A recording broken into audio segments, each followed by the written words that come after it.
சங்கீதம் 85:12. சங்கீதம் 85:12.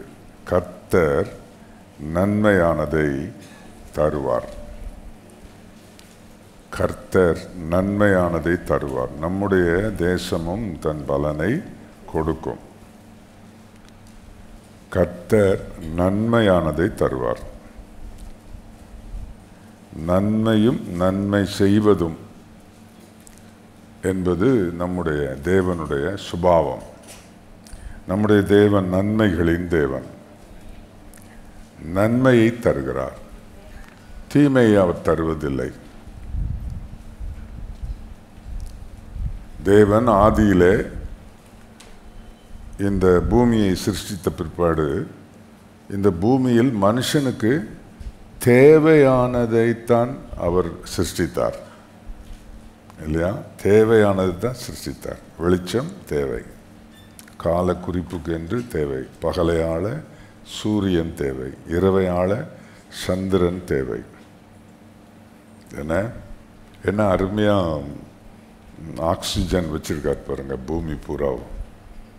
என்ன 1 மணி நேரம் ஆக்சிஜன் செலுத்தினோம்னா 250 ரூபாயாம். ஆஸ்பத்திரியில் படுத்திருக்கிற பேஷண்ட்டுக்கு 1 மணி நேரம் 250 ரூபா. அப்போ இன்ட்டு 24 கணக்கு போட்டு சொல்லி டக்குன்னு 24 மணி நேரம் ஒரு நாளைக்கு சுவாசிக்க எவ்வளவு ஆஸ்பத்திரியில்? என்னம்மா இது?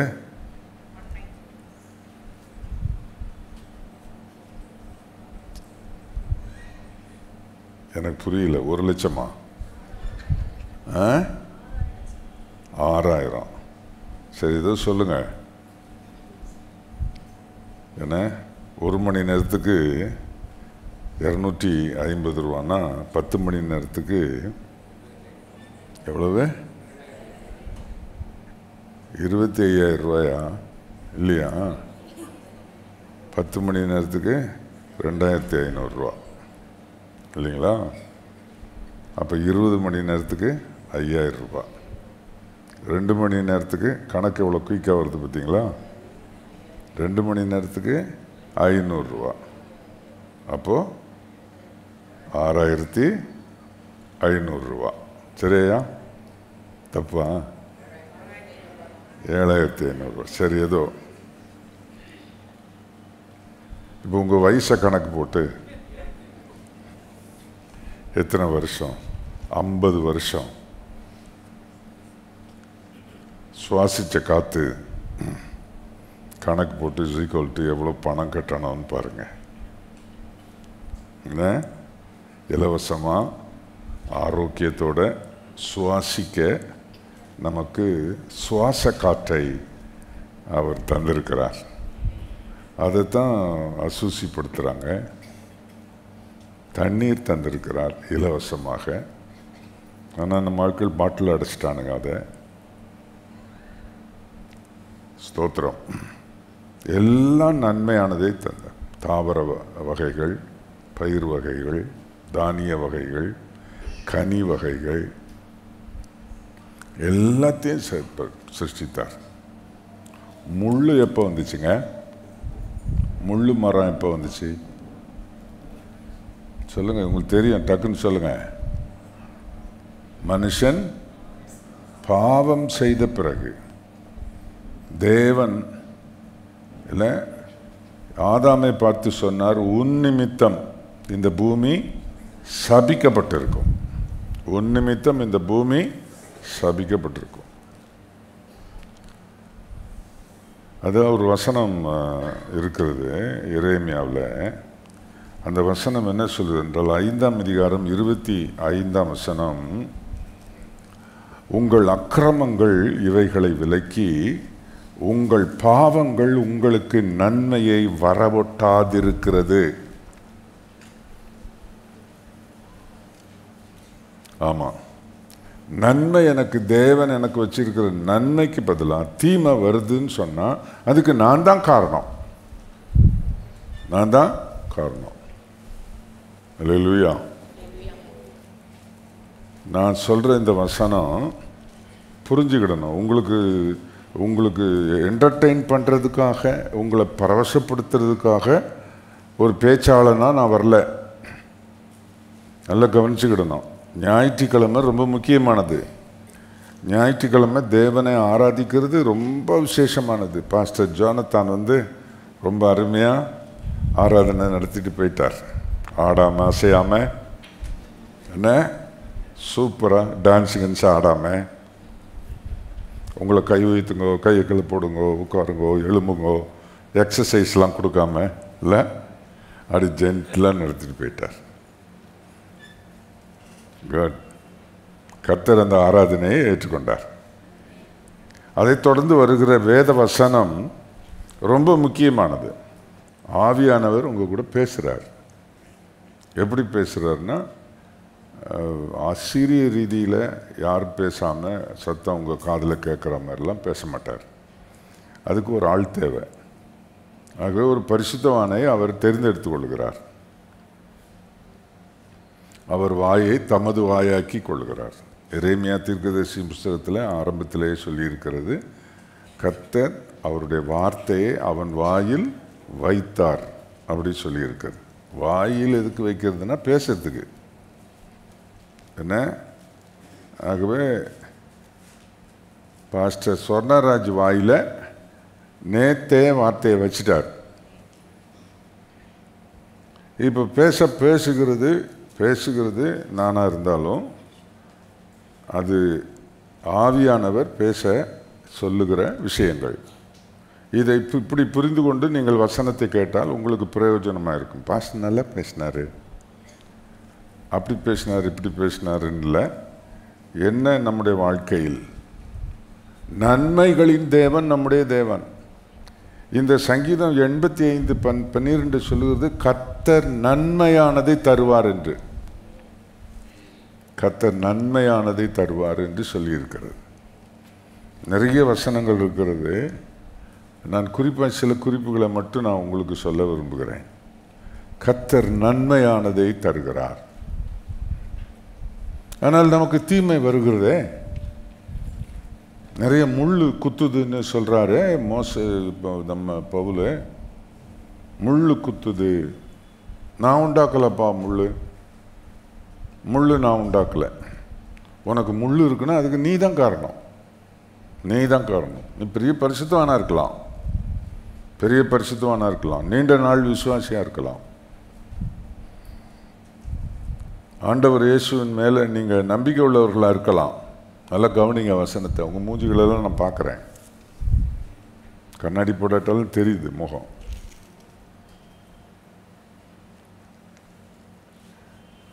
ஏன் தீமை வருது? ஆதாமே 6 நாள் படைப்பை படைச்சாருப்பா. கடைசியில் உன்னை படைச்சாரு. உனக்கு தேவையானதெல்லாம் எப்படி வீட்டில் டைனிங் டேபிளில் எல்லாத்தையும் பொரித்து வறுத்து 2 ஒன்று தானோ அவிச்சு எல்லாம் வச்சு அப்படி வச்சுட்டு வந்து சாப்பிடுப்பா அப்படின்னு சொல்கிற மாதிரி எல்லாத்தையும் ரெடி பண்ணி வச்சுட்டு என்ஜாய், அடித்து புசி, எல்லாம் உனக்காகத்தான் அப்படி சொன்னார்ல. அப்புறம் எதுக்கு அந்த தோட்டத்தை விட்டு வெளியேற்றும்போது அவங்கள பார்த்து, பூமி உன் நிமித்தம் சபிக்கப்பட்டிருக்கும், அது உனக்கு முள்ளையும் குறுக்கையும் முளைப்பிக்கும். முள் குறுக்கைன்னு சொன்னால் விஷச்செடிகள். சில இலைகளை தெரியாமல் சாப்பிட்டா செத்து போயிடுவாங்க. விஷம் நிறைந்த செடிகள் நிறைய இருக்கு. எப்படி வந்துச்சு? கர்த்தருக்கு மகிமை உண்டாவதாக. அப்படியானால் இந்த நாளில் கர்த்தர் நமக்கு சொல்லுகிறது, நான் நன்மையானதைத்தான் உனக்கு தருவேன், நீ தீமையானதை தெரிந்து கொள்ளாதே. இதற்கு நான் சில குறிப்புகளை வேகமாய் சொல்லி சுருக்கமாக சொல்லிட்டு பிரசங்கத்தை முடிச்சிடுறேன்.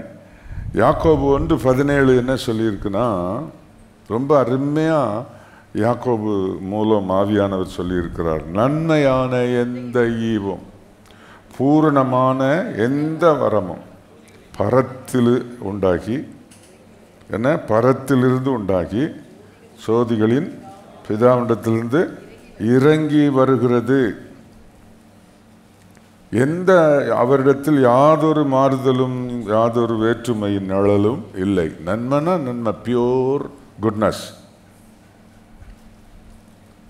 இயேசு நீங்கள் கவனிச்சிக்கணும், கர்த்தர் எனக்கு இந்த சோதனையை கொடுத்துட்டாரு, கர்த்தர் இந்த கஷ்டத்தை கொடுத்துட்டாரு, ஒரு நாளும் கொடுக்க மாட்டார்.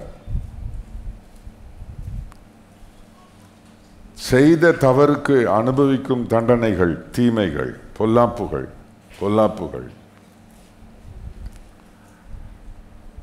ஆகவே இயேசு நம்ம வாழ்க்கையில் வந்த பிற்பாடு தீமை வரக்கூடாது. தீமை நன்மை செய்கிறவராய் சுற்றி திரிந்தார் என்று இயேசு கிறிஸ்துவை குறித்து சொல்லியிருக்கிறது. அவர் உலகத்திலே மாம்சத்தில் இருந்த காலங்களில் கிராமங்கள் தோறும் பட்டணங்கள் தோறும் அவர் நன்மை செய்கிறவராய் சுற்றி திரிந்தார். எல்லாருக்கும் நல்லது செய்தார். ஆனால் சாத்தான் எல்லாருக்கும் தீமை செய்கிறவனாய் சுற்றி திரிந்து கொண்டிருக்கிறான். இல்லை, தெளிந்த புத்தி உள்ளவர்களாக இருங்கள், ஒழித்திருங்கள். ஏனெனில் உங்கள் எதிராளியாக்கிய பிசாசானவன் எவனை விழுங்கலாமோ என்று கர்ச்சிக்கிற சிங்கம் போல வகை தேடி சுற்றி திரிகிறான்.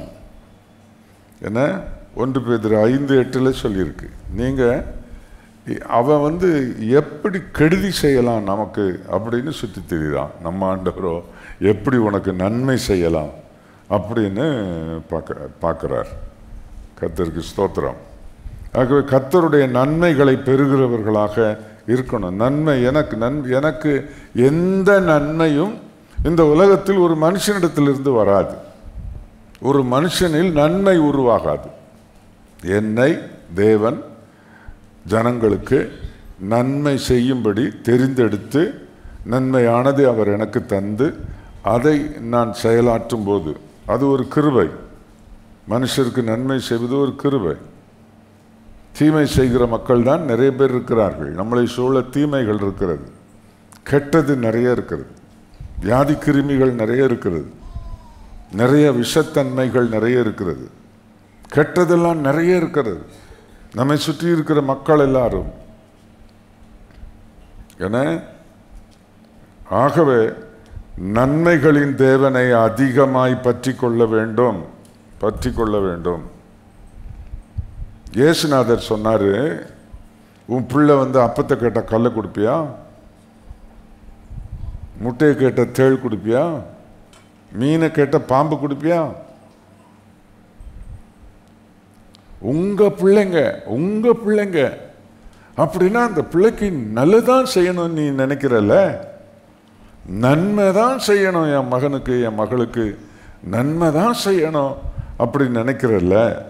நீயே அப்படி நினைக்க. பொல்லாதவர்களாக்கி நீங்கள் நல்ல ஈவுகளை கொடுக்க அறிந்திருக்கும் போது பரமபிதா என்ன தம்மிடத்தில் வேண்டிக் கொள்ளுதலுக்கு நன்மையானவைகளை கொடுப்பது அதிக நிச்சயம் அல்லவா?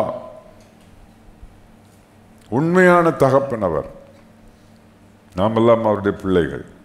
அவர் நன்மையானதை தருவார்.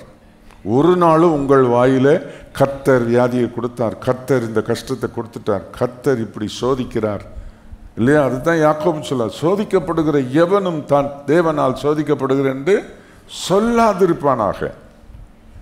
ஒரு நாளும் பொல்லாங்கினால் சோதிக்கப்படுகிறவரும் அல்ல, சோதிக்கிறவரும் அல்ல, நன்மை செய்கிறவர். எல்லாம் சொல்லுங்க, என் இயேசு நன்மை செய்கிறவர். சொல்லாதவங்க என்ன சொல்றீங்க?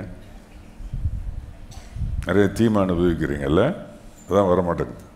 சொல்லுங்க பார்க்கலாம். எல்லாம் என் இயேசு நல்லா சொல்லுங்க சத்தமா. இந்த செவிட்டு சாத்தான் கேட்குற மாதிரி சொல்லுங்க. அவனுக்கு கொஞ்சம் கேட்டிருக்கோம். ஒரு காலம் என் இயேசு தீமை செய்ய மாட்டார், நன்மை செய்வார். நன்மைகளின் தேவன் அவர். கர்த்தருக்கு மகிமை உண்டாவதாக. சில குறிப்பு, அந்த டொமஸ்டிக் பாயிண்ட் சிலதை சொல்லி நான் முடிக்கிறேன்.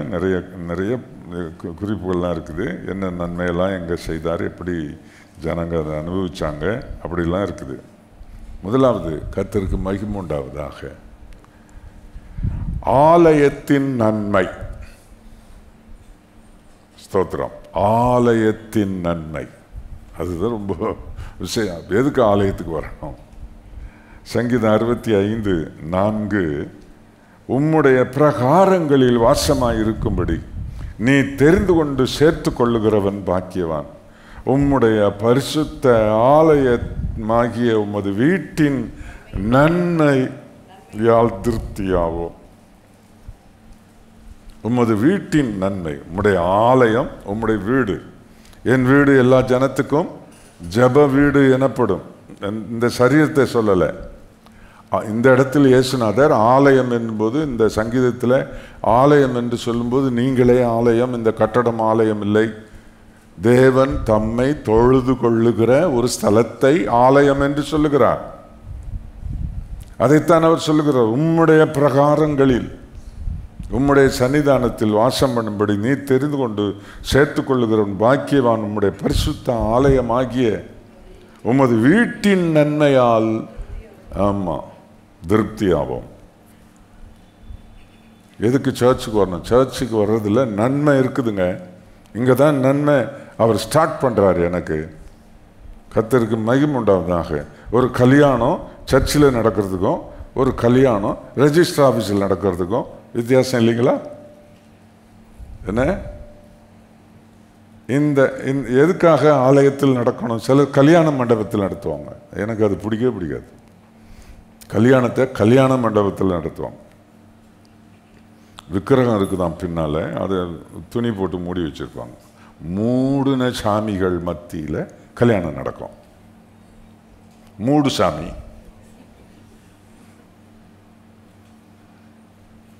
நயா பெரிய கிறிஸ்தவன் நீ, நான் பார்த்துக்கிட்டு தானே இருந்தேன் நீ கல்யாணம் பண்ணதெல்லாம். என்ன கர்த்தருக்கு மகிமை உண்டாவதாக. ஆலயத்தின் நன்மை. இங்கே பாஸ்டர் பேசுகிற பிரசங்கம் இந்த உம்முடைய பிரகாரம், உம்முடைய பிரசன்னம், நிறைய விஷயங்கள் இருக்குதுங்க. ஆலயத்தின் நன்மையை அனுபவிக்க தெரியாதவர்கள் எந்த நன்மையும் அவர்கள் வாழ்க்கையில் வரவே வராது. ஆலயத்தின் நன்மையை அனுபவிக்க தெரியாதவர்கள். நன்மை எங்கே இருக்கிறது? ஆலயத்தில் இருக்கிறது. கர்த்தருக்கு மகிமை உண்டா. சரீர சுகம் ஆலயத்தில் இருக்கிறது. தேவனுடைய தொடுதல். சர்ச்சுக்கு வந்தீங்கன்னா, ஆலயத்துக்குள்ள வந்தீங்கன்னா அவருடைய பிரசன்னம் அங்கே இருக்கிறது. கர்த்தர் விசுவாசத்தோட ஆலயத்தில் வந்துட்டு நீ போகும்போது ஆரோக்கியமாக போக முடியும். அந்த பாஸ்டர் இயேசுநாதர் சென்ற ஜெபாலயத்தில் இருந்த ஒரு சகோதரி 18 வருஷமாக பலவீனப்படுத்தும் ஆவியினாலே ஆலயத்துக்கு வந்துக்கிட்டு போய்கிட்டு இருந்தார். அது என்ன ஆலயம்? தேவனுடைய பிரசன்னம் இல்லாத ஆலயம், சினகாக் அப்படின்னு சொல்கிறாங்க. அந்த நாட்களில் யூதர்கள் வைத்திருந்த ஆலயங்கள். ஆனால் இயேசுநாதர் அந்த ஆலயத்துக்கு அன்றைக்கு வந்தார்.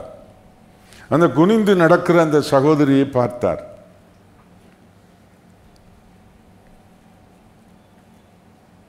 அந்த சகோதரி பிடித்திருந்த பலவீனப்படுத்தும் ஆவியை அதட்டினார். அது விலகிச்சு. உடனே இந்த அம்மா நிமிந்துட்டாங்க. என்ன 18 வருஷம் 18 வருஷம் தானே? 18 வருஷமா சிஸ்டர் எப்படி வருவாங்க? யார் பாஸ்டராக இருந்திருப்பாங்க?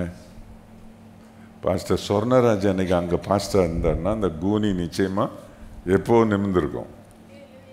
அழைக்கப்பட்ட போதகர்கள் இருக்கிற ஆலயம், தேவனால் தெரிந்து கொள்ளப்பட்ட, பணத்துக்காக போதகம் செய்யும், ஊழியம் செய்யும் ஊழியர் இல்லாத, என்ன தேவனுக்காக ஊழியம் செய்ய வேண்டும் என்று அர்ப்பணித்து செய்யும் அழைப்பை பெற்ற தேவ ஊழியர்கள் ஊழியம் செய்யும் சபையில், ஆலயத்தில் நான் போக வேண்டும்.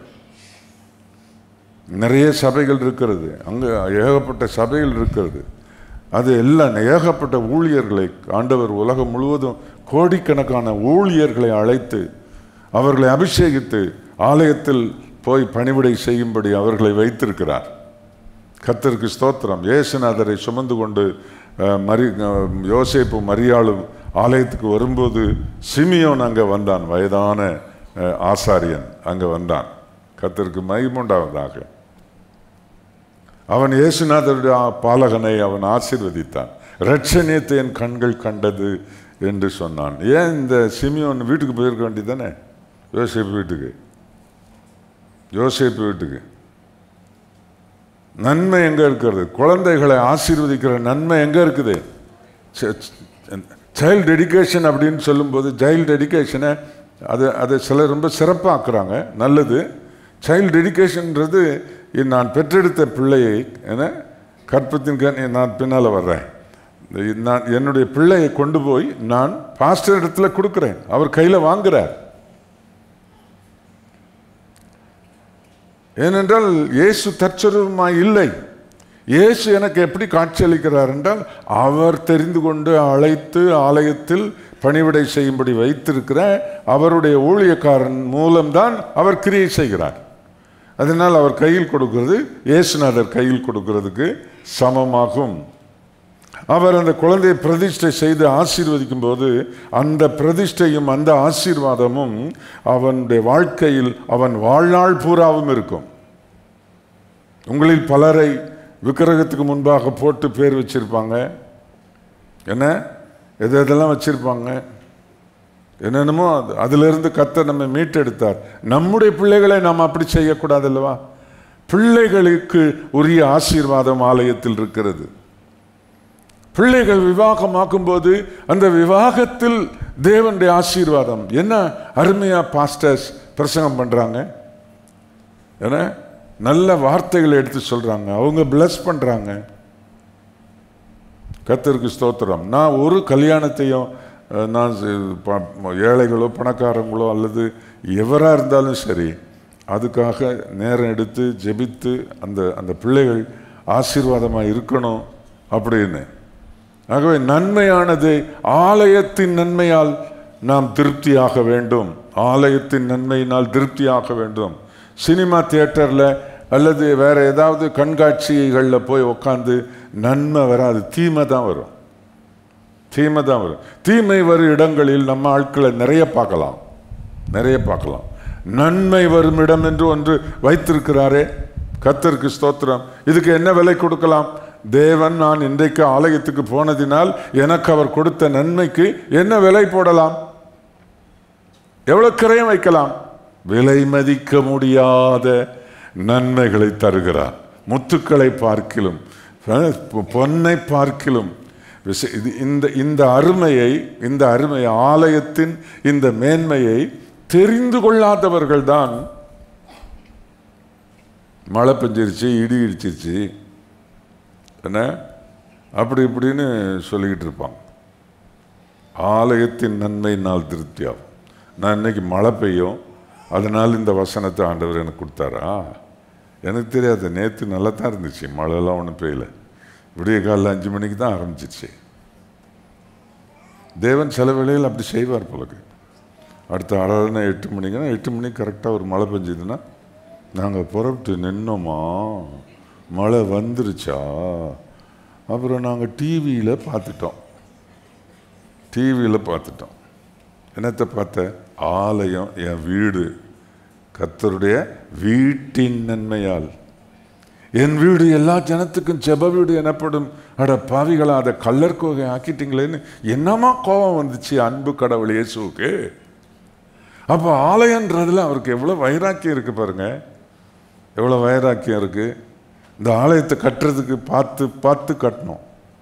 இதில் ஸ்கொயர் பில்லர் வைக்கலாமா, அது வைக்கலாமா, எல்லாரும் ஸ்கொயர் வைக்கிறாங்க, நம்ம ரவுண்டு வைப்போம். கர்த்தருக்கு மகிமை உண்டாவதாக. தேவனுடைய நன்மை நாள் நாம் திருப்தி ஆக வேண்டும். கர்த்தர் நம்ம கொடுக்குற நன்மை. நீங்கள் வீட்டுக்கு போய் ஆலயத்தின் நன்மை என்பதை ஆராய்ச்சி பண்ணுங்க. என்ன நன்மைலாம் ஆலயத்தில் கிடைக்குது அப்படின்றது நீங்கள் ஆராய்ச்சி பண்ணுங்க. அது உங்களுக்கு தேவன் நீங்கள் ஆசீர்வாதத்தை தருவார். நான் இந்த பிரசங்கியின் புஸ்தகத்தில் 3ஆம் அதிகாரம் 12ஆம் வசனத்தில் மகிழ்ச்சியாக இருப்பதும் உயிரோடு இருக்கையில் நன்மை செய்வதுமே அல்லாமல் வேறொரு நன்மை மனுஷனுக்கு இல்லை என்று இருந்தேன். உலகத்தில் இருக்கும்போதே என்ன செய்ய, மகிழ்ச்சியாக இருக்கவும், என்ன மற்றவங்களுக்கு நன்மை பெற்றனா நன்மை செய்ய, அதுதான் நன்மை அப்படி சொல்றார். என்ன உபாகமம் 30:5 உன் பிதாக்கள் சுதந்திரித்திருந்த தேசத்தை நீ சுதந்திரிக்கும்படிக்கு உன் தேவனாகிய கர்த்தர் அதில் உன்னை சேர்த்து உனக்கு நன்மை செய்து உன் பிதாக்களை பார்க்கிலும் உன்னை பெருக பண்ணுவார். உன்னுடைய முன்னோர்கள் இருந்தார்களே அவங்கள விட உன்னை நான் மேன்மைப்படுத்துவேன், உனக்கு நல்ல விஷயங்களை நிறைய தருவேன். அப்போ நிறைய நன்மைகளை கர்த்தர் தந்திருக்கிறார். நான் இப்போ முக்கியமான ஒரு குறிப்புக்கு வர்றேன் பாருங்க. நீதிமொழி 18:22 உங்களுக்கு சிலருக்கு பாராமலே தெரியும்னு நினைக்கிறேன். மனைவியை கண்டடைகிறவன் நன்மையானதை கண்டடைகிறான், கர்த்தரால் தயையும் பெற்று கொள்ளுகிறான். இந்த வசனத்தை கவனிங்க. நீதிமொழி 19:14 பாருங்கள். என்ன வீடு ஆஸ்தியும் பிதாக்கள் வைக்கும் சுதந்திரம், புத்தியுள்ள மனைவியோ கர்த்தர் அருளும் ஈவு. அப்போ புத்தியுள்ள புருஷன் அதுவும் தான் சேர்க்கணும் அதில். நீதிமொழி 31:10 குணசாலியான ஸ்திரீயை கண்டுபிடிப்பவன் யார், அவருடைய விலை முத்துக்களை பார்க்கிலும் உயர்ந்தது. உனக்கு ஒரு அதாவது ஆதாமை உண்டாக்கின உடனே ஏவாளையும் உண்டாக்கிட்டார் இல்லையா? ஆதாமும் ஏவாளும் ஒன்றாகவே உருவாக்கப்பட்டவர்கள். கர்த்தருக்கு ஸ்தோத்திரம். அந்த ஏவாளுக்கு என்ன துணைப்பா? என்ன துணைன்னு சொன்னாரு? எது சொல்லுங்களேன் சகோதரிகள், சொல்லுங்க. இதுலயே எனக்கு புரியுது.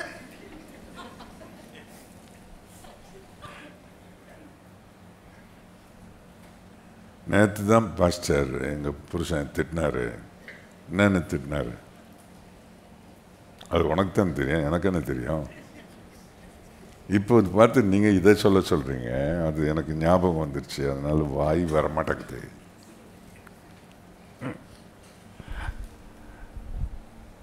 ஏன்னா குணசாலியான புருஷனை கண்டுபிடிப்பவன் யார், கண்டுபிடிப்பவள் யார்? அதுவும் அப்படி அந்த வசனத்தை எடுத்துக்கணும். என்ன புத்தியுள்ள புருஷன் கர்த்தரருளும் ஈவு, அதுவும் அங்கே இருக்குது. பொண்டாட்டி தான் புத்தியாக இருக்கணும், புருஷன் புத்தியினமாக இருக்கணுமா? அப்படி இல்லை. இரு பாலாருக்கும் உரியது தான். புருஷனை கண்டடைகிறவள் நன்மையானதை கண்டடைகிறாள். கர்த்தருக்கு ஸ்தோத்திரம். இது தேவன் தந்த நன்மை. குடும்பம் தேவன் தந்த நன்மை. கர்த்தர் தருகிற நன்மை என்று வேதத்துக்குள்ளே போனால் அது எண்ணி முடியாத நன்மைகளை அவர் செய்திருக்கிறார். எண்ணி முடியாத நன்மைகளை தேவன் அங்கே செய்திருக்கிறார். கர்த்தருக்கு ஸ்தோத்திரம். ஆகவே தேவன் நமக்கு கொடுக்கிற நன்மைகளை நாம் பெற்றுக்கொள்ள வேண்டும். கர்த்தருக்கு ஸ்தோத்திரம். அதே சாலமோன் ஞானி எழுதும்போது சொல்லுகிறார், என்ன ஓயா சண்டை வீட்டிൻ്റെ ஒழுக்கு.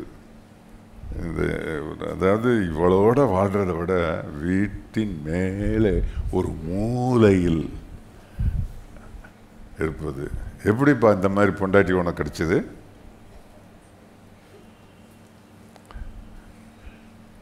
இதில் நீங்கள் இந்த விவாக வாழ்க்கையில் நீங்கள் கவனிக்க வேண்டிய முக்கியமான காரியம் தேவ சித்தம். விவாக வாழ்க்கையில் தேவ சித்தம் மிக முக்கியமானது. இந்த தேவ சித்தம், எனக்கு ஒரு நன்மையான ஒரு பெண்ணை தேவன் உண்டாக்கி வைத்திருக்கிறார்.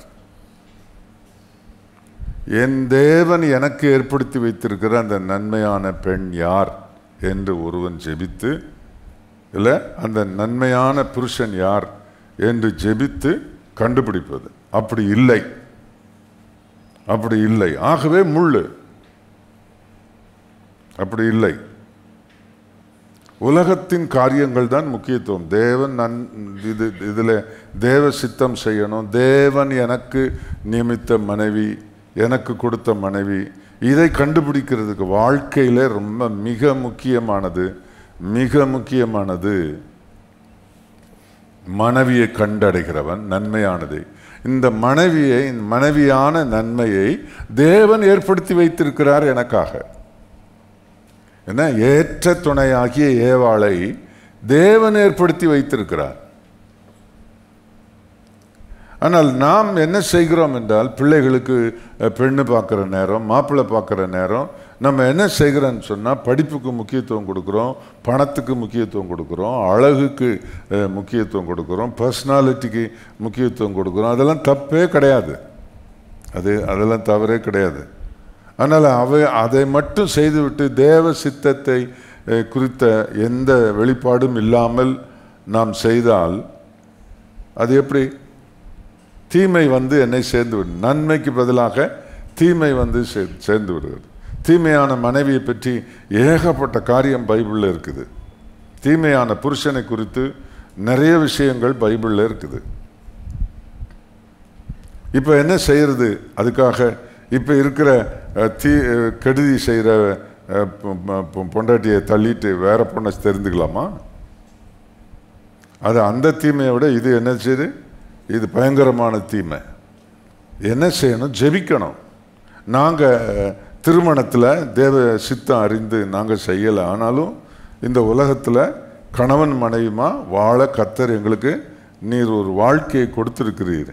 இந்த வாழ்க்கையை நீர் ஆசீர்வதியும். நாங்கள் ஆரம்பத்தில் செய்த தவறினுடைய பிரதிபலிப்பு எங்கள் குடும்பத்தில் வராமல், எங்கள் பிள்ளைகள் வாழ்க்கையில் வராமல் நீர் எங்களை மன்னியும், எங்களுக்கு நீர் உதவி செய்யும். ரெண்டு கணவன் மனைவியும் சேர்ந்து இதற்காக ஜெபிக்க வேண்டும்.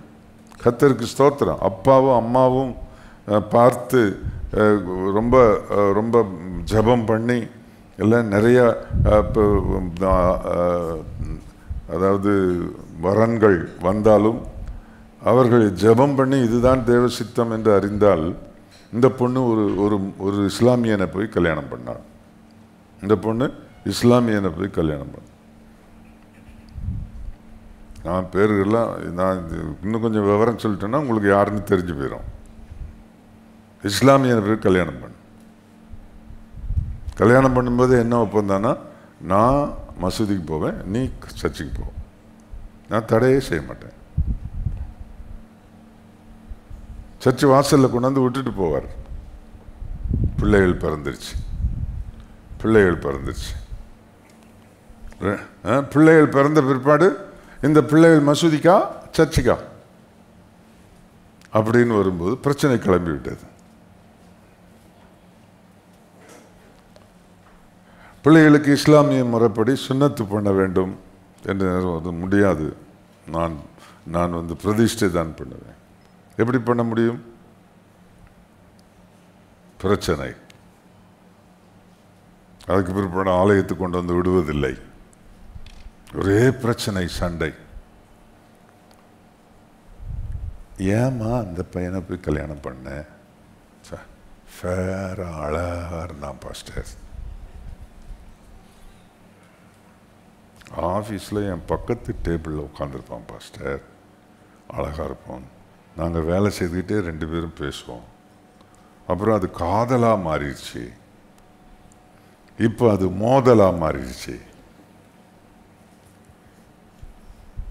காதலோ கர்மாந்தரமோ, தேவசித்தமா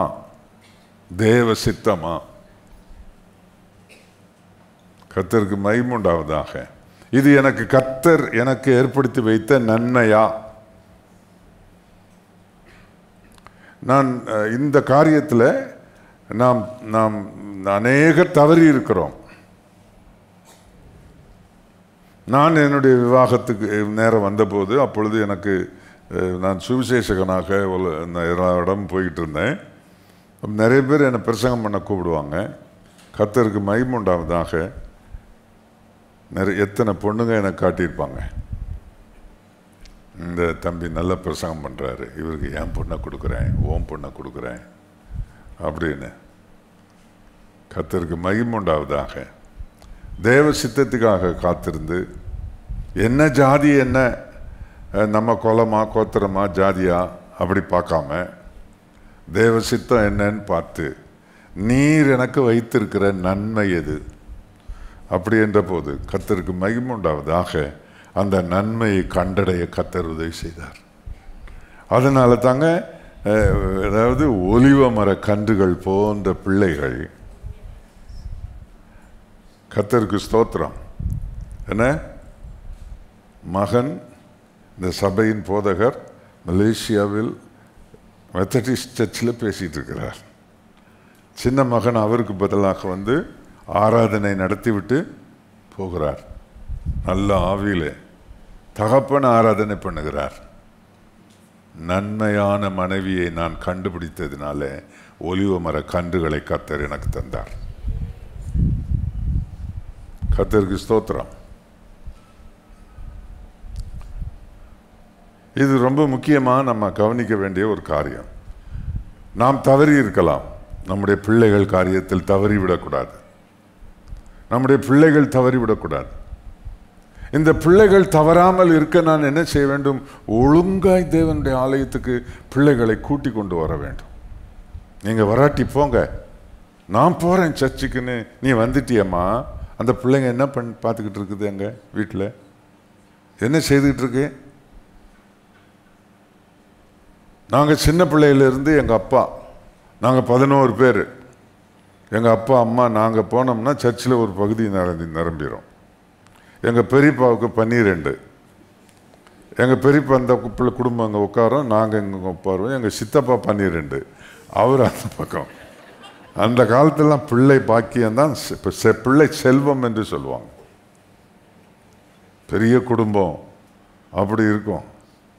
என்ன கர்த்தருக்கு மகிமை உண்டாவதாங்க. எங்கள் தாத்தா, எங்கள் அப்பா, எங்கள் சித்தப்பா, பெரியப்பா, அத்தை எல்லாம் வந்தவொன்னா சர்ச்சை நிரம்பிடும். ஊழியக்காரரை எங்கள் குடும்பம் அப்படி மதிப்பாங்க. நன்மையானதை தேவன் எனக்கு தருவார். நான் ஏன் தீமையை தெரிந்து கொள்ள வேண்டும்? தீமை உலகத்தில் இருக்கிறது, அதை ஏன் நான் தெரிந்து கொள்ள வேண்டும்? வாழ்க்கை என்பது வாழ்நாளெல்லாம், வாழ்நாளெல்லாம். விவாகம் என்பது உயிருள்ள மட்டும், உயிருள்ள மட்டும், உயிருள்ள மட்டும். ஆகவே வாலிப பிள்ளைகள், வாலிப தம்பிமார் கவனிக்கணும். இந்த காரியத்தில் தேவசித்தம் அறியவில்லை என்று சொன்னால், எனக்கு தெரியும் நிறைய குடும்பங்களை பற்றி நான் உங்களுக்கு சொல்ல முடியும். நான் சொன்னேன் வேண்டாம் என்று சொன்னேன். இந்த பாஸ்டர் இப்படி தான் சொல்லுவார், எனக்கு அவனை கல்யாணம் பண்ணி வச்சா வைங்க, இல்லைன்னா நாங்கள் போயிடுவோம். என்ன சவுடால். அதுக்கப்புறம் அந்த மாதிரி பிள்ளைங்க நல்லா வாழ்கிறாங்களா? அதுக்கப்புறம் என் மூஞ்சியில் முழிக்கிறதுக்கு பயப்படுவாங்க. இருந்தாலும் சில நேரம் வந்துடுவாங்க. சொன்ன கேட்டியா அப்படின்னு நான் சொல்லுவேன்ல. நீங்கள் கவனிக்கணும், இந்த காரியங்கள் எனக்கு நன்மையைத்தான் அவர் செய்கிறார். எனக்கு ஒரு தீமையான மனைவியை அவர் தரமாட்டார், ஒரு தீமையான கணவனை அவர் தரமாட்டார். நான் தெரிந்து கொள்ளுவேன், நான் தெரிந்து கொள்ளுவேன். தெரிந்து கொண்டதினால் நான் சில தீமைகளை அனுபவிக்கும் போது, அப்பா, அதாவது அது விசுவாசியாக இருந்து சத்தியத்தை கேட்டுக்கொண்டே வந்து, இங்கே நம்ம சபையில் சண்டே ஸ்கூல்லாம் நடத்தும் ஒரு பிள்ளை, ஃபேராக டாலாக இருக்கும். எனக்கு பேர் தெரியல, ரொம்ப ஃபெமிலியர். விபிஎஸ்லாம் அப்படி துள்ளி விளையாடி நடத்தும். ஒரு நாள் நான் காரில் போகும்போது அந்த பெண்ணு ஒரு பின்னால் உட்காந்து போகுது. அது இத்தா பெரிய பொட்டு வச்சிருக்கு.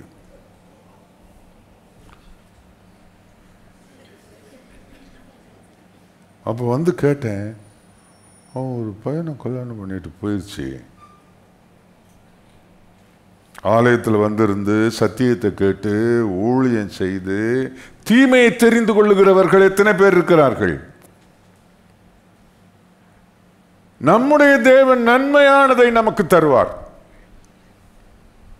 எனக்கு ஒரு தீமையும் அவர் செய்யவே இல்லை. என் வாழ்க்கையில் முள்ளு வந்தது என்றால் அது என்னாலே வந்தது. ஆதாமே, உன் நிமித்தம் இந்த பூமி சபிக்கப்பட்டிருக்கும். எவ்வளவு பயங்கரமானது பாருங்கள்.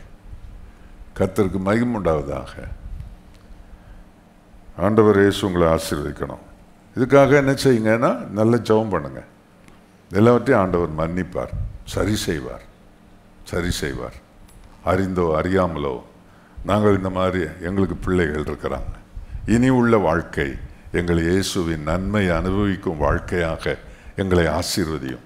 அதுக்காக ஸ்பெஷலாக ப்ரேயர் பண்ணணும். இதெல்லாம் இந்த மாதிரி வாழ்க்கையில் தீமையானவைகளை பெற்றுக்கொண்டு அதுக்கு பிற்பாடு அப்பா மேலேயும் அம்மா மேலேயும் பாஸ்டர் மேலேயும் சாலையத்தின் மேலேயும் தேவன் பேர்லையும் குறை சொல்லி என்ன ஆண்டவருக்கு பிரியம் இல்லாமல் வாழ்கிறவர்கள் நிறைய பேர் இருக்கிறார்கள். ஒரு காலம் கூடாது. தேவன் ஒருபோதும் நன்மை செய்ய மாட்டார், தீமை செய்ய மாட்டார். நன்மையை தவிர வேற ஒன்றும் செய்ய மாட்டார். பாவம் செய்து தேவ சித்தத்துக்கு விரோதமாக போகிறவர்களுக்கு அவர்கள் அவர்கள் அவர்கள் நன்மையை தெரிந்து கொள்ள தெரியாமல் செய்த இந்த காரியங்களில் நீங்கள் ஜெபம் பண்ணுங்க, ஜெபம் பண்ணுங்க, ஜெபம் பண்ணுங்க. நீங்கள் எனக்கு வச்சிருந்த நன்மையை நான் தெரிஞ்சுக்கலப்பா. நீங்கள் எனக்கு நன்மை தான் நீங்கள் வச்சுருந்தீங்க. கர்த்தருக்கு ஸ்தோத்திரம். இப்போ கர்த்தர் இயேசுவை நீ தெரிஞ்சுக்கிட்ட, அது வாழ்க்கையில் மிகப்பெரிய நன்மையானது. இனி உள்ள உன் வாழ்க்கையில் நன்மையானவைகள் நடப்பதற்காக நீங்கள் ஜெபிக்க வேண்டும். கர்த்தருக்கு மகிமை உண்டாவதாக. தேவன் நமக்கு தந்திருக்கிற பிள்ளைகள், சங்கீதம் 127:4, இதோ பிள்ளைகள் கர்த்தரால் வரும் சுதந்திரம். கர்த்தர் கொடுக்கிற நன்மை, பிள்ளைகள் கர்த்தர் கொடுக்கிற நன்மை. என்ன, 2 கை இல்லாமல் 2 கால் இல்லாமல் பிறந்தவங்களெல்லாம் நம்ம பார்க்குறோம். ஒரு கை இல்லாமல், ஒரு கண் இல்லாமல், ஒரு காது இல்லாமல், என்ன பலவிதமாக பிள்ளைகள் பிறக்கிறத நம்ம பார்க்குறோம். ஆனால் தேவன் அப்படி சிருஷ்டிப்பாரா? தேவன் அப்படி சிருஷ்டிப்பாரா? ஒரு காலம் சிருஷ்டிக்க மாட்டார். கர்த்தருக்கு ஸ்தோத்திரம். கற்பத்தின் கனி கர்த்தரால் கிடைக்கும் பலன். ஆண்டவர் கொடுக்கிற ஒரு நன்மை, உங்கள் பிள்ளைகள் கர்த்தர் கொடுக்கிற நன்மை. கர்த்தருக்கு ஸ்தோத்திரம். என்ன, 128 சங்கீதத்தில் 3ஆம் வசனம், உன் மனைவி வீட்டோரங்களில் கனிதரும் திராட்சை கொடியை போல் இருப்பாள், உன் பிள்ளைகள் உன் பந்தியை சுற்றிலும் ஒலிவ மர கன்றுகளைப் போல இருப்பார்கள். கர்த்தருக்கு ஸ்தோத்திரம். எஸ்ராவின் புஸ்தகத்தில் 9ஆம் அதிகாரம் 12ஆம் வசனத்தில், ஆதலால் நீங்கள் பலத்து கொண்டு தேசத்தின் நன்மையை புசித்து அதை நித்திய காலமாக உங்கள் பிள்ளைகளுக்கு உம்பிளிக்கையாக பின் வைக்கும்படிக்கு நீங்கள் உங்கள் குமாரத்திகளை அவர்களுடைய குமாரருக்கு கொடாமலும் அவர்களுடைய குமாரத்திகளை உங்கள் குமாரருக்கு கொள்ளாமலும் அவர்களுடைய சமாதானத்தையும் நன்மையையும் ஒரு காலம் நாடாமலும் இருப்பீர்களாக. அவங்களுக்கு நிறைய பணம் இருக்குது, அவங்களுக்கு நிறைய கார் இருக்குது, அவங்களுக்கு என் பிள்ளை அங்கே போச்சுன்னா அவங்களுக்கு எப்பவும் நல்லா இருக்கும் அப்படி நினைக்காத. அவங்ககிட்ட இருக்கிற சமாதானத்தை, அவங்ககிட்ட இருக்கிற நன்மையை, அவங்ககிட்ட இருக்கிற அந்த வெல்த், இதெல்லாம் பார்த்து பொண்ணை கொடுக்காத, பையனை கொடுக்காத. என் பையன் கொஞ்சம் ஆவரேஜாக தான் படிச்சிருக்கிறான், ஒரு டிகிரி வாங்கியிருக்கிறான். ஆனால் அந்த பொண்ணு பயங்கரமாக படிச்சிருக்கிறவா, பயங்கரமாக படிச்சிருக்கிறவா. அவங்களுக்கு சென்னையில் எத்தனை வீடு இருக்குது, எத்தனை வீடு இருக்குது, எவ்வளோ செல்வாக்கு இருக்குது, செல்வாக்கு இருக்குது. அங்கே போனால் என் பிள்ளை நல்லா இருப்பான், கூஜா தூக்கிக்கிட்டே நல்லா இருப்பான்.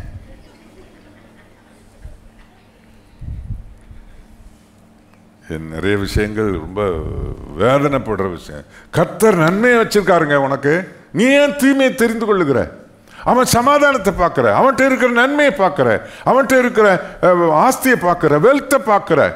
கூடாத அப்படி சொல்றாரு எஸ்ரா மூலம் ஆவியானவர் சொல்றார். அதாவது ஆதலால் நீங்கள் பலத்து கொண்டு தேசத்தின் நன்மையை புசித்து, அதாவது 7 அருவருப்பான ஜாதிகளை துரத்திட்டு அந்த இடத்துல இஸ்ரவேலுக்கு கானானை தேவன் கொடுத்தார். அங்கே வாசம் பண்ணும்படி, அங்கே நல்ல ஆசீர்வாதம், பாலும் தேனும் ஓடுகிற ஆசீர்வாதம் கொடுத்தார். ஆனால் அங்கே வேற ஜனங்கள் இருக்கிறார்கள், என்னோட சம்பந்தப்படாத ஜனங்கள் இருக்கிறார்கள், என்னை ஆராதிக்காத ஜனங்கள் இருக்கிறார்கள். ஏன் கொடுக்கக்கூடாது என்றால், அவர்கள் என்ன செய்வார்கள்? உங்கள் பிள்ளைகளை அவர்களுடைய வழிபாட்டுக்கு, வணக்கத்திற்கு கொண்டு போய் விடுவார்கள். நான் தான் உங்களால் ஆராதிக்கப்பட வேண்டும், நான் தெரிந்து கொண்டவன். அது சொல்லுகிறார். ஆதலால் நீங்கள் பலத்து கொண்டு தேசத்தின் நன்மையை புசித்து அதை நித்திய காலமாக உங்கள் பிள்ளைகளுக்கு ஒப்பளிக்கையாக பின் வைக்கும்படிக்கு. நான் கொடுத்த நன்மையை நீ அனுபவிக்கணும், உன் பிள்ளைகள் அனுபவிக்கணும், உன் பிள்ளைகளின் பிள்ளைகள் அனுபவிக்கணும். நீ உன் பிள்ளைகளையும் பிள்ளைகளின் பிள்ளைகளையும் காண்பாய். குடும்பம் பூரா அனுபவிக்கணும். அதை விட்டுட்டு உன் குமாரத்தியை அவர்களுக்கு கொடாதே, உன் குமாரனை அவர்களுக்கு கொடாதே, அப்படி கொடாதே என்று சொல்லுகிறார். உங்கள் குமாரருக்கு அங்க பெண் கொள்ளாதீங்க. அவர்களுடைய சமாதானத்தை நன்மையும் ஒரு காலம் நாடாமல் இருப்பீர்களாக. இயேசுதான் எனக்கு, இயேசுதான் எங்களுக்கு. அவர் நன்மையை தருவார். அவர் தராத நன்மை நான் தேடி போக வேண்டிய அவசியமில்லை, அவசியமில்லை என்று இருக்க வேண்டும். கர்த்தருக்கு மகிமை உண்டாவதாக. அன்பானவர்களே, நம்முடைய பிள்ளைகளுடைய விவாகத்தில் பெற்றோர் தப்பு பண்றீங்க, பெற்றோர் தப்பு பண்றீங்க. பிள்ளைகளுடைய விவாகத்தில் பெற்றோர் தப்பு பண்றீங்க. எனக்கு நம்ம சபையில் ஒரு ஒரு ஒரு விசுவாசி, அவருடைய பிள்ளை அவள் கல்லூரியில் படிக்கும்போது ஒரு பையனை விரும்பிட்டா. நான் அவளை தான் கல்யாணம் பண்ணுவேங்கிறா. இந்த பெற்றோர் என்ன சொல்கிறாங்க, நோ சொல்லிட்டாங்க. ஏன் நோ சொன்னீங்கன்னு கேட்டேன். அவங்க சில விவரங்களை சொன்னாங்க. நீங்கள் நோ சொன்னது கரெக்ட் அப்படின்னு. அதிலே ஸ்டாண்ட் பண்ணுங்க, மாறாதீங்க. அவள் கல்யாணம் ஆகாமலே இருந்துட்டு போட்டோம், அவள் மனம் மாறணும். இப்படித்தான் ஆலோசனை சொல்ல வேண்டி இருக்குது. தேவன் நன்மையானதை தருவார். ஏன் நான் தீமையை தெரிந்து கொள்ள வேண்டும்?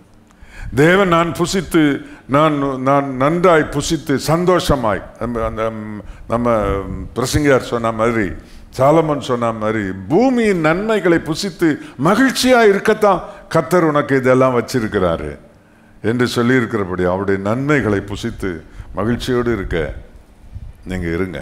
நான் பிரசங்கம் முடிக்கல, சில குறிப்பு தான் உங்களுக்கு முடிச்சிருக்கிறேன். உங்க குடும்பம் தேவன் தந்த குடும்பம், தேவன் ஆசீர்வதித்த குடும்பம், கர்த்தருடைய நன்மையினால் நிறைந்த குடும்பம். என் பிள்ளைகள் கர்த்தர் கொடுத்த சுதந்திரம், ஒலிவ மர கன்றுகள். உங்க பிள்ளைகள்ல யாரெல்லாம் சர்ச்சுக்கு வரல, வரமாட்டேன்னு சொல்றான், அதுக்காக நீங்க என்ன சிரமம் எடுத்தீங்க? ஒரு பெரிய நன்மை அவன் வாழ்க்கையில் இழக்கிறான். அதுக்கு பிற்பாடு அவனுக்கு எந்த நன்மையும் எந்த இடத்திலிருந்தும் வராது. இங்கே தேவன் சொல்லுகிறான், அந்த பிரஜாதியாரிடத்தில் இருக்கிற நன்மைகளை, சமாதானத்தை, அவன்கிட்ட இருக்கிறத நீ பார்க்காத. அது எப்படி சொல்லியிருக்குன்னா, என்ன, ஒரு காலம் நாடாமலும் இருப்பீர்களாக. ஒரு காலம் வாழ்க்கையில தவறான இடத்துல இருக்கிற சமாதானத்தை, நன்மையை தேடாத. கர்த்தருக்கு ஸ்தோத்திரம்.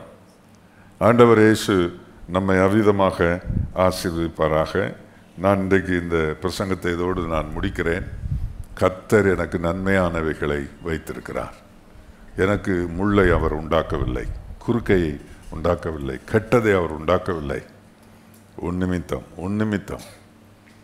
நிமித்தம் கர்த்தருக்கு மகிமை உண்டாவதாக. இந்த முள் என்னை குட்டும் சாத்தானின் தூதனாய் இருக்கிறது. கர்த்தருக்கு மகிமை உண்டாவது. நம்ம சபையில் உள்ள சில வாலிப தம்பிமார் இப்போ ரீசெண்டாக கல்யாணம் பண்ணாங்க. எனக்கு ரொம்ப சந்தோஷம். அந்த பிள்ளைகளை அங்கேயும் இங்கேயும் சுத்தாம நல்ல ஆவிக்குரிய பிள்ளைகளை அவங்க கல்யாணம் பண்ணது ரொம்ப மகிழ்ச்சியோடு அவங்க கல்யாணத்தை நடத்த முடியும். கல்யாணம் நடத்தும் போதே அது தெரியுங்க, அது தெரியும். கர்த்தர் அப்படி செய்யணும், அதுக்காக நீங்கள் ஜெபிக்கணும். கர்த்தர் உங்களுக்கு ஒலிவ மர கன்றுகளை போன்ற பிள்ளைகளை தரணும். கர்த்தர் அருளும் ஈவாக மனைவி இருக்கணும். மனைவி கர்த்தர் தந்த நன்மை என்று சொல்லணும். பிள்ளைகள் சொல்லணும், எங்கள் அப்பா அம்மா எங்களுக்கு கர்த்தர் தந்த அப்பா அம்மா என்று சொல்லணும். நீங்கள் சொல்லணும், எங்கள் பிள்ளைங்க, நான் சொல்கிறேன் பார்த்தீங்களா, அப்படி நீங்கள் சொல்லணும். எனக்கு எவ்வளோ சந்தோஷம் இருக்கும்னு கொஞ்சம் யோசித்து பாருங்கள். எனக்கு எவ்வளோ சந்தோஷம் இருக்கும். மூத்தவன் ஒரு சர்ச்சை 5 மணிக்கு பயங்கரமாக நடத்திக்கிட்டு இருக்கிறான். அது கேட்குது என் சத்தம். அதை கடந்து இங்கே பாருங்க, இது எனக்கு எவ்வளோ சந்தோஷம்.